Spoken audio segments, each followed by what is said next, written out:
Ok, la translation d'adresse par port est maintenant bien comprise. On sait même héberger des serveurs en allant trifouiller manuellement dans la table de translation. On va voir que la patte pose quand même quelques problèmes. Pour cela, on va examiner de manière détaillée deux applications. La première, le transfert de fichiers via le protocole FTP. La deuxième, de manière générale, la téléphonie sur IP. On se cadrera de manière un peu particulière sur le protocole SIP. Ainsi, on verra que dans certains cas, la patte est un véritable casse-tête. Vivement IPv6, que l'on n'ait plus besoin de faire des économies d'adresse IP. Commençons par examiner les problèmes posés par la translation d'adresse par port lorsqu'on utilise le protocole FTP. Pour ceux qui ne le savent pas, FTP signifie File Transfer Protocol. C'est un protocole qui permet de faire du transfert de fichiers entre un serveur et un client. Ce protocole fait partie des premiers protocoles développés pour Internet. Les concepteurs avaient décidé que ce protocole mettra en œuvre deux connexions TCP. La première connexion est utilisée pour l'envoi de commandes au serveur. Exemple de commandes qui sont envoyées au serveur, une commande login, une commande password, une commande afficher les fichiers présents dans tel dossier, une commande par exemple transfère-moi les fichiers, transfère-moi le fichier X ou le fichier Y. Cette connexion de commande se fait toujours du client vers le port 21 du serveur. La seconde connexion est créée uniquement lorsqu'il y a un volume important d'informations transférées. Typiquement, la connexion de transfert de données est créée lorsque le client va télécharger un fichier ou uploader un fichier. Cette connexion donc est appelée connexion de données. C'est elle qui va plus spécifiquement nous poser problème dans le cadre de la translation d'adresse par port. On a actuellement deux modes de fonctionnement possibles, le mode actif et le mode passif. À l'origine, seul le mode actif existait, le mode passif est apparu en même temps que la translation d'adresse par port. En effet, lorsqu'un client est derrière un routeur qui fait de la translation d'adresse par port, le mode passif a de grosses difficultés pour fonctionner. Pour comprendre ces difficultés, examinons le fonctionnement de ce mode actif. Donc dans le mode actif, on l'a vu, on l'a dit, il y a le client qui initie une connexion sur le serveur, port 21, donc qui est le port de commande classique. Et lors d'un transfert de fichiers, par exemple, lors d'un transfert de données de manière plus générale, lorsque l'on va télécharger un fichier ou uploader un fichier, le client va indiquer au serveur un port qu'il va choisir aléatoirement et qu'il utilisera pour recevoir la connexion de données. Donc c'est le client qui va recevoir une connexion de données. La connexion se fait du serveur vers le client. Donc sur le serveur, on va avoir comme port source le port 20 et comme port destination, on va avoir le port aléatoire choisi par le client. On se doute ici, étant donné qu'il va y avoir une connexion de l'extérieur vers l'intérieur, on va se douter que avec la translation d'adresse par port, ça ne va pas fonctionner. C'est ce qui est dit ici. Problème, le routeur PAT ne pourra pas transférer la demande de connexion client. On regarde un petit peu dans le détail. Imaginons que l'on ait ici un client qui est derrière un routeur qui fait de la translation d'adresse par port et par exemple ici un serveur qui aurait une adresse IP publique, donc qui serait directement accessible.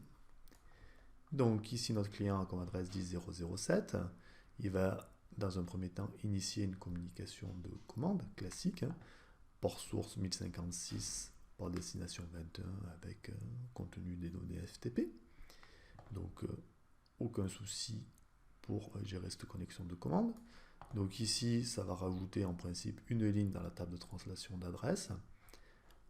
10.0.0.7, on voit ici que le port source est 1056, et entre autres, étant donné que ce port source était déjà utilisé, le routeur qui fait la translation d'adresse, donc qui est ici, a décidé de translater le port. C'est quelque chose de classique.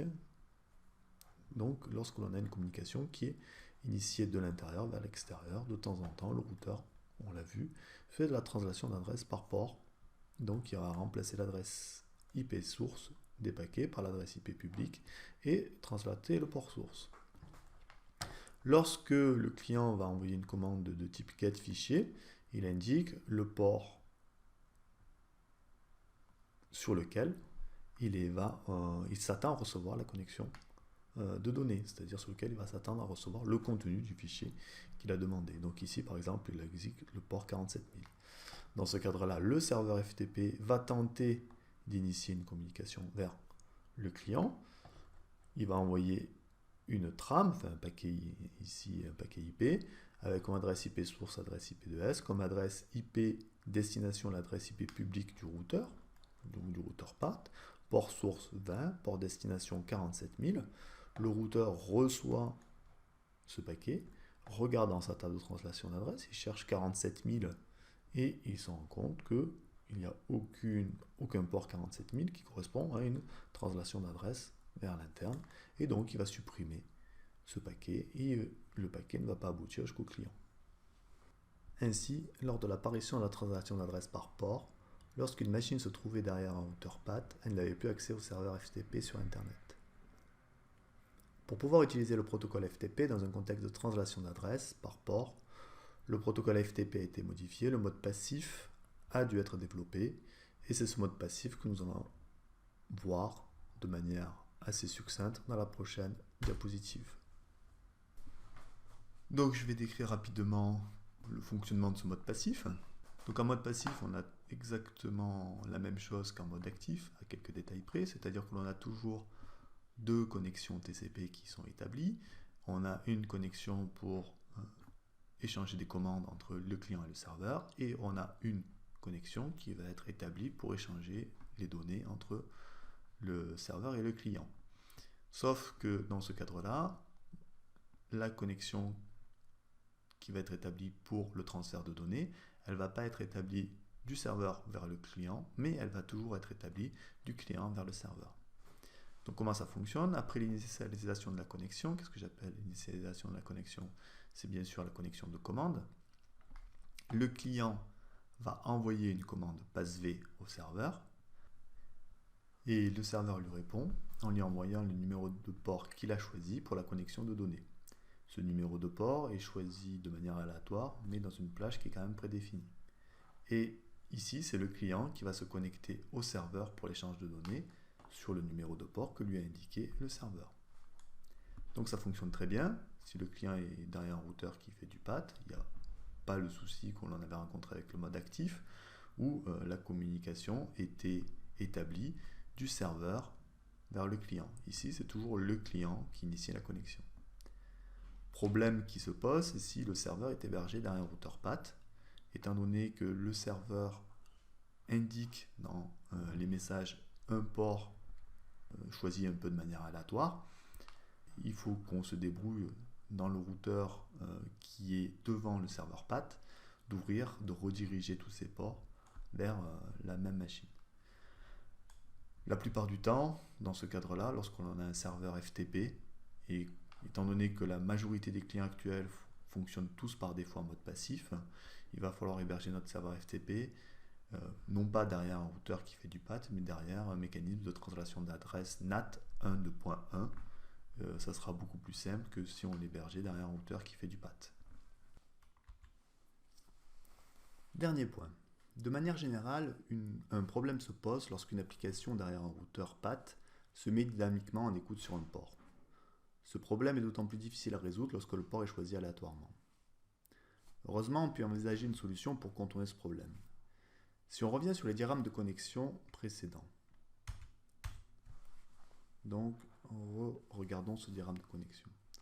On voit qu'avant de se mettre en écoute sur un port, une application envoie un paquet à l'autre extrémité de la communication. Ce paquet contient le numéro du port qu'elle va ouvrir dynamiquement. Et si je prends un exemple ici, on a l'application cliente qui va indiquer à l'application serveur qu'elle va ouvrir dynamiquement le port 47 000. On va mettre à profit ce paquet et on rajoute un composant logiciel dans le routeur. Ce composant logiciel, c'est ce qu'on appelle soit une application level gateway, ou si on rencontre aussi le terme de connection tracking helpers. Ce logiciel va inspecter le contenu de la charge utile des paquets. Il recherche dans les paquets les informations indiquant qu'une application se met en écoute sur un port. Donc l'ALG, la connection tracking helper, rajoute alors automatiquement une ligne dans sa table de translation d'adresse. Intéressons-nous aux inconvénients de cette solution. Il y en a toujours. Chaque fois qu'on gagne en fonctionnalité, on a forcément un inconvénient qui est associé. Donc les inconvénients des applications level gateway ou des helpers. premier inconvénient qui semble évident, ça va surcharger le routeur. Donc il va falloir dimensionner le routeur pour qu'il puisse faire tourner ses applications de manière sereine, c'est-à-dire que ça ne le ralentisse pas dans son travail. Et donc le routeur, il a quand même un travail important supplémentaire à faire, c'est-à-dire qu'avant il s'occupait de regarder que les entêtes IP et TCP, maintenant il s'occupe aussi de regarder le contenu de la charge utile. Le deuxième gros inconvénient, c'est qu'on a la nécessité de développer un helpers ou une ALG par application. Il n'y a rien qui est normalisé, c'est-à-dire que lorsque le FTP a été développé, l'information comme quoi le port 47000 va être ouvert par le client, ben, c'est une information qui est propre au protocole FTP. Si on a un autre protocole qui est développé, ben, ce n'est pas forcément le même type de message qui est envoyé. Donc, il faut que chaque application ait son propre helpers. Donc voilà pour un premier tour d'horizon des problèmes liés à la translation d'adresse. On revient dessus dans la prochaine vidéo avec un autre exemple lié à la voix sur IP.